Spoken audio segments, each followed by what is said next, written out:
Hi అండి, welcome back our channel SST fashions. నేను మీ దేవ్ ప్రసాద్. ఈ ఫ్రాక్ స్టిచ్చింగ్ అనేది ఇప్పుడైతే చూద్దాము. నేను ఆల్రెడీ కటింగ్ వీడియో అయితే ఛానల్లో అప్లోడ్ చేశాను. ఇంట్రెస్ట్ ఉన్న వాళ్ళు చూడండి. ఫ్రాక్ వచ్చేసి డబుల్ లేయర్ అనమాట. దీన్ని రన్నింగ్ బ్లౌజ్తో, శారీలో రన్నింగ్ బ్లౌజ్తో అయితే స్టిచ్చింగ్ చేశాను. మనకి బ్లౌజ్కి లేస్ ఇస్తారు కదా, ఆ లేస్ అనేది నేను ఇలా యోక్ పార్ట్ దగ్గర డిజైన్ చేశాను. హ్యాండ్స్ అనేది కూడా డిజైన్ చేశానండి. చాలా బాగుంటుంది. ఇప్పుడైతే స్టిచ్చింగ్ అనేది చూద్దాము. స్టిచ్చింగ్ అయితే మెయిన్ పార్ట్ అలానే లైనింగ్ పార్ట్ని మనం రౌండ్ నెక్ ఏదైతే ఉందో దానికైతే చుట్టూ స్టిచ్చింగ్ అనేది చేసేయండి. నేను జస్ట్ జాయింట్ చేసేసి తిరిగేస్తున్నాను అనమాట. చిన్నపిల్లలకి అయితే ఇలా చేయొచ్చు, అన్ని డ్రెస్సులకి కాదు, కొన్నిటికి మాత్రమే. ఇలా మనకి ఎక్స్ట్రా క్లాత్ ఏదైతే ఉందో దాన్ని అయితే కటింగ్ చేసేయండి. ఇలా కటింగ్ చేసేసిన తర్వాత ఇలా కట్స్ అనేవి ఇచ్చేసి మనం లైనింగ్ పీస్ని తిరిగేసి లైనింగ్ పీస్ పైన మాత్రమే కుట్టు పడే విధంగా ఒక కుట్టు అనేది వేయండి. రెండింటిని కలిపి కూడా స్టిచ్చింగ్ వేయచ్చు. నేనైతే ఇలా స్టిచ్ చేస్తున్నాను అనమాట. ఫినిషింగ్ అనేది నీట్గా ఉండి బాగా కనిపిస్తుంది. ఇలా స్టిచ్ వేసేసిన తర్వాత మనం లైనింగ్ని మెయిన్ పీస్ని అటాచ్ చేసుకుంటూ కుట్టు అనేది వేసేయాలన్నమాట. చుట్టూ ఇలా నెక్ అడ్జస్ట్ చేసిన తర్వాత మనం లైనింగ్ పీసు అలానే మెయిన్ పీసు స్టిచ్ అనేది వేసేయండి. ఇలా వేసిన తర్వాత మనకి ఎక్స్ట్రా క్లాత్ ఏదైతే ఉందో దాన్ని అయితే కటింగ్ అనేది చేసేయాలన్నమాట. ఇలా కటింగ్ చేసిన తర్వాత మనం మిడిల్లోనికి ఫోల్డ్ చేసి మనం ఖర్చు ఎంతవరకు అయితే ఉంచామో ఆ ఖర్చు తర్వాత మనం కట్స్ కోసం క్లాత్ మార్కింగ్ అనేది చేసాం కదండి. నేను కటింగ్ చేసేటప్పుడే మార్కింగ్ అనేది చేసేసుకున్నానంట. మనం ఎప్పుడు కూడా కటింగ్ చేసేటప్పుడు మార్కింగ్ చేసేసుకోవడం ద్వారా స్టిచ్చింగ్ అనేది ఈజీగా అవుతుందండి. ఇలా ఫ్రంట్ పార్ట్ అనేది కంప్లీట్ అయింది. యాజ్ ఇట్ ఈజ్ నేను బ్యాక్ పార్ట్ కూడా రెండింటిని అలానే స్టిచ్చింగ్ అనేది చేసేస్తాను. వీటికి కూడా డాట్స్ అనేవి స్టిచ్చింగ్ చేసేద్దాము. ఇప్పుడు మనం ఎప్పుడు డాట్స్ ఎలా ఇవ్వాలంటే ఎక్స్ట్రా ఖర్చు ఏదైతే ఉంటుందో రిమైనింగ్ క్లాత్ని మిడిల్లోనికి ఫోల్డ్ చేసి డాట్కి మార్క్ అనేది చేసుకుని మిడిల్లోనికి డాట్ అనేది స్టిచ్చింగ్ చేయాలి. ఇప్పుడైతే మనం హుక్స్ల పట్టి, కాజా పట్టి కోసం క్లాత్ అనేది తీసుకోవాలన్నమాట. నేనైతే 2 సెంటీమీటర్స్ అయితే తీసుకున్నానండి. ఇప్పుడైతే కాజా పట్టి వేద్దాము. ఇలా మనం ఆల్రెడీ నెక్ని నీట్గా స్టిచ్చింగ్ చేస్తాం కాబట్టి నేను లోపలికి ఫోల్డింగ్ చేసి 1 సెంటీమీటర్ స్టిచ్ అయితే వేసాను. వేసిన తర్వాత ఇలా పైన చేసుకోవాలి. ఆ తర్వాత 1 సెంటీమీటర్ క్లాత్ లోపలికి ఫోల్డ్ చేసి ఎగ్జాక్ట్గా కుట్టు పైన పడే విధంగా క్లాత్ని తీసుకొచ్చి కుట్టు అనేది వేసేస్తాను. ఎందుకంటే ఇది హుక్స్ల పట్టి కాబట్టి కాజా పట్టి కాబట్టి బయటికి వైపుకి క్లాత్ ఉండాలంట. ఇలా పైనుంచి అడ్జస్ట్ చేసుకుంటూ స్టిచ్ అనేది వేయాలి. ఇలా స్టిచ్ వేసిన తర్వాత మళ్ళీ పాదం వెడల్పు ఉండే విధంగా ఇంకొక స్టిచ్ అనేది వేయండి. మిడిల్లో కాజాలు స్టిచ్ చేస్తాం కాబట్టి ఇలా అయితే మనకి కాజా పట్టి అనేది కంప్లీట్ అయిందనమాట. అలానే ఇప్పుడైతే హుక్స్లు పట్టి కింద వైపు మనం బాడీకి అటాచ్ చేస్తాం కాబట్టి డైరెక్ట్గా కుట్టు అనేది వేయండి. నెక్ స్టిచ్చింగ్ చేసాం కాబట్టి ఇలా క్లాత్ లోపలికి ఫోల్డ్ చేసి ఒక కుట్టు వేయండి.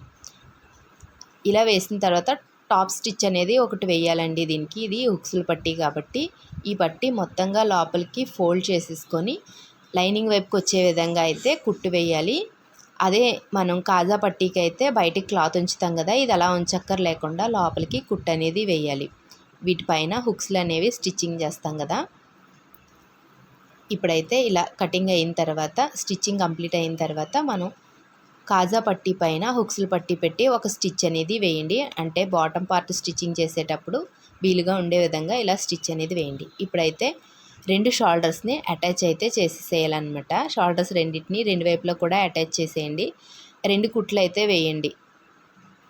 అటు సైడ్ కూడా ఇప్పుడు ఇంకొక స్టిచ్ అనేది వేసేయండి. ఇప్పుడు బాటమ్ పార్ట్ దగ్గరికి వచ్చేసరికి కటింగ్లో మనకి ఒక చిన్న పీస్ అనేది తక్కువ వచ్చిందనమాట. ఇది అంబ్రెల్లా కట్ కదా, మనకి సైడ్ జాయింట్లు అయితే ఎలా పడతాయి అనేది నేను స్టిచ్చింగ్ వీడియోలో క్లియర్గా అయితే చూపించాను. స్టిచ్చింగ్ వీడియో చూస్తే అర్థమవుతుందనమాట. అలానే మన ఛానల్ని ఫస్ట్ టైం చూస్తున్నట్లయితే వీడియోకి ఒక లైక్ అయితే చేయండి. ఛానల్ని కూడా సబ్స్క్రైబ్ అనేది చేయండి.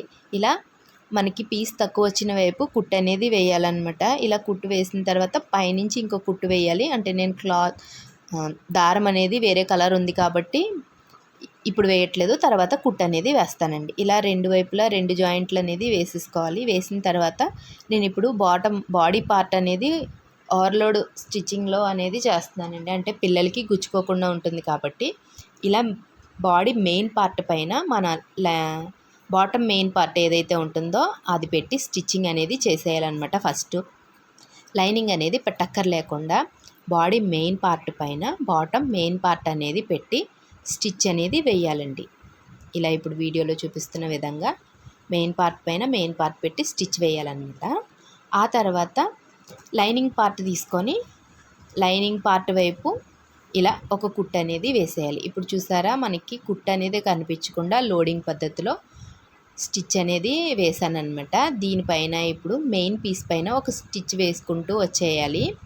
ఇది పిల్లలకే కాదు, పెద్దవారి డ్రెస్సులకు కూడా సేమ్ ఇలానే యాజ్ ఇట్ ఈజ్ స్టిచ్చింగ్ చేయడం వలన మనకి గుచ్చుకోకుండా ఉంటుందన్నమాట. ఏ క్లాత్ అయినా సరే యాజ్ ఇట్ ఈజ్ ఇదే విధంగా మనం వెనక వైపు కూడా స్టిచ్ అనేది చేసేయాలన్నమాట. ఇలా చేసిన తర్వాత శారీలో మనకి బ్లౌజ్ పీస్కి లేస్ ఇస్తాడు కదండి, ఆ లేస్ని నేను బాటమ్ పార్ట్ దగ్గర, అదే బాటమ్ పార్ట్ బాడీ పార్ట్కి యోక్ పార్ట్ దగ్గర స్టిచ్ అనేది వేస్తున్నాను అనమాట. ఇలాగా వచ్చిన క్లాత్ని నేను ఫస్ట్ అయితే మాత్రం నడానికి సరిపోయే విధంగా తీసుకున్నానండి.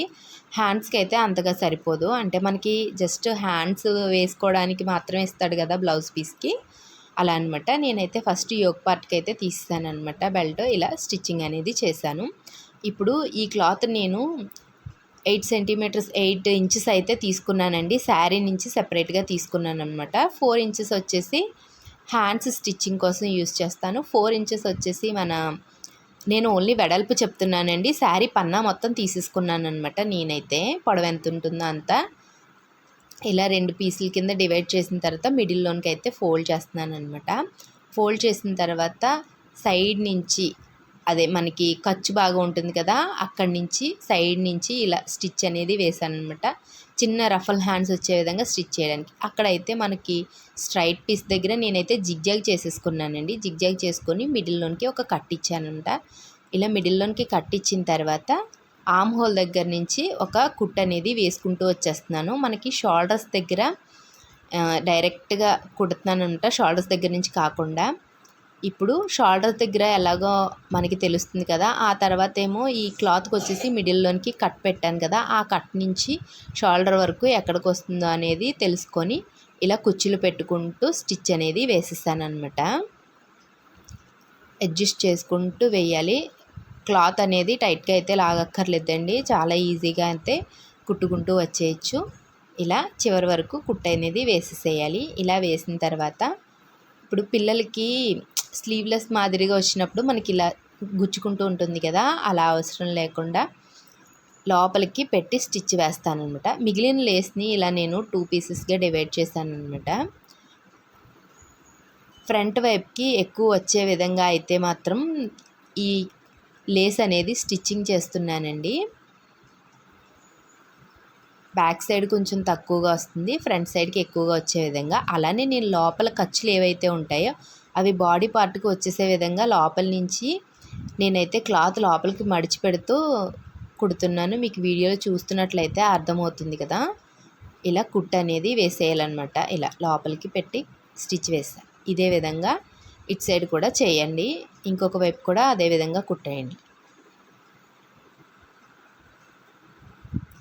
ఇలా కుట్టేసిన తర్వాత ఇంకొక 4 సెంటీమీటర్ పీస్ అనేది తీసానని చెప్పాను కదండి. నేను వెడల్పు గురించి మాత్రమే చెప్తున్నాను. పొడవైతే శారీ ఎంత పొడవైతే ఉందో అంత పొడవు తీసుకున్నాను. ఇలా చివర్లకి ఒక కుట్టు అనేది వేయాలండి. అదే మనకి గౌను ఫిట్ కోసం సైడ్లు థ్రెడ్స్ అనేవి పెడతాం కదా, తాళ్ళు, ఆ తాళ్ళ కోసం అనమాట ఈ క్లాత్ అయితే. ఇలా సైడ్ నుంచి ఒక కుట్టు అనేది వేసుకు వచ్చేసి నేనైతే స్క్రూ డ్రైవర్తో తిరిగేసేస్తున్నాను. ఎందుకంటే ఇది లావుగానే ఉంటుంది కదా, సన్నగా ఏమి ఉండదు, దీంతో కూడా ఈజీగానే వచ్చేస్తుంది అనమాట. ఇలా స్క్రూ డ్రైవర్తో అయితే తీసేసాను. రెండోది కూడా అదే విధంగా చేయాలి. ఇప్పుడైతే షోల్డర్స్ దగ్గర నుంచి ఫ్రాక్ అనేది అటాచ్ చేసేస్తున్నానండి. నేనైతే 2 ఇంచెస్ అనేది ఎక్స్ట్రా ఖర్చుల కోసం అయితే పెట్టాను. యోక్ పార్ట్ దగ్గరికి వచ్చేసరికి మనకి ఈ థ్రెడ్ ఏదైతే తీసుకున్నామో మనం దాన్ని యోక్ పార్ట్ దగ్గర పెట్టేసి మనం స్టిచ్ అనేది వేసుకుంటూ వచ్చేయాలన్నమాట. ఇలా రెండింటిని, లైనింగ్ని మెయిన్ని ఈక్వల్గా తీసుకున్నాం కాబట్టి సపరేట్గా అయితే ఏం స్టిచ్చింగ్ చేయట్లేదు, రెండింటిని కలుపుకుంటూనే కుట్టు వేసుకుంటూ వచ్చేస్తున్నాను అన్నమాట. ఇలా చివరి వరకు కుట్టు వేసుకొని వచ్చేసిన తర్వాత మనం వెనక్కి తిప్పి ఇంకొక కుట్టు అనేది వేసుకుంటూ వచ్చేయాలి. ఇలా యోక్ పార్ట్ వరకు కుట్టు వేసుకుంటూ వచ్చేసి అక్కడి నుంచి ఒక పాదం వెడల్పులో ఎక్స్ట్రా కుట్టు అనేది వేసుకోవాలంట. అంటే 2 కుట్లు వేసుకుంటాం కదా, అలాగా ఇంకొక కుట్టు అనేది వేసుకుంటూ వచ్చేయాలి. ఇదే విధంగా ఇటు సైడ్ కూడా కుట్టు అనేది వేసుకుంటూ వచ్చేయండి. ఇంకొక వైపు ఫ్రాక్ అయితే ఇలా అటు ఇటు స్టిచ్చింగ్ అనేది కంప్లీట్ అయిపోయింది. ఇప్పుడు సెకండ్ లేయర్ ఏదైతే అనుకున్నామో దాన్నైతే స్టిచ్చింగ్ చేద్దాము. కటింగ్లో నేనైతే చూపించానండి ఇది ఎలా కట్ చేయాలనేది. ఇలా ఒకవైపు అయితే 2 పీసులు అనేవి వచ్చాయి. రెండిటిని అయితే ఫస్ట్ అయితే అటాచ్ చేసేస్తున్నాను. ఇది ఫ్రంట్ వైపు అంటే ఒక క్లాత్ ఒక వైపుదైతే కొంచెం ఎక్స్ట్రా వచ్చిందనమాట. ఇంకొక క్లాత్ అయితే కొంచెం తక్కువ వచ్చింది. నేను తక్కువ వచ్చింది బ్యాక్ సైడ్ వేస్తున్నాను. ఎక్కువ వచ్చిన పీస్ని అయితే ఫ్రంట్ సైడ్ వేస్తున్నాను. ఎందుకంటే ఫ్రంట్ సైడ్ ఎక్కువ కుచ్చుల్లా పెడితే ఫ్లీట్స్ ఎక్కువ పెడితే బౌన్సీగా ఉంటుంది కదండి, రఫల్స్లా వస్తుంది కదా, అందుకనేసి ఎక్కువగా ఉన్న క్లాత్ని అయితే నేను ఫ్రంట్ వైపు అయితే స్టిచ్చింగ్ చేస్తున్నాను. తక్కువగా ఉన్న క్లాత్ని అయితే బ్యాక్ సైడ్ స్టిచ్చింగ్ చేస్తున్నాను అనమాట. ఇలా చిన్న చిన్న ఫ్లీట్స్ అనేవి పెట్టుకుంటూ క్లాత్ని బట్టి అడ్జస్ట్ చేసుకుంటూ ఫ్లీట్స్ అనేవి పెట్టుకుంటూ వచ్చేయాలన్నమాట. ఇలా చుట్టూ కూడా చిన్న చిన్న ఫ్లీట్స్ అనేవి పెట్టుకుంటూ అడ్జస్ట్ చేసుకుంటూ స్టిచ్చింగ్ చేసుకుంటూ వచ్చేయాలి. ఫ్రాక్ అయితే కంప్లీట్ అయిందండి. వీడియో నచ్చితే లైక్ చేసి మన ఛానల్ని సబ్స్క్రైబ్ చేయండి. ఎవరికైనా యూజ్ అవుతుంది అని అనుకుంటే షేర్ అయితే చేయండి. ఫ్రాక్ ఎలా ఉందనేది కామెంట్ అయితే చేయండి. Thank you.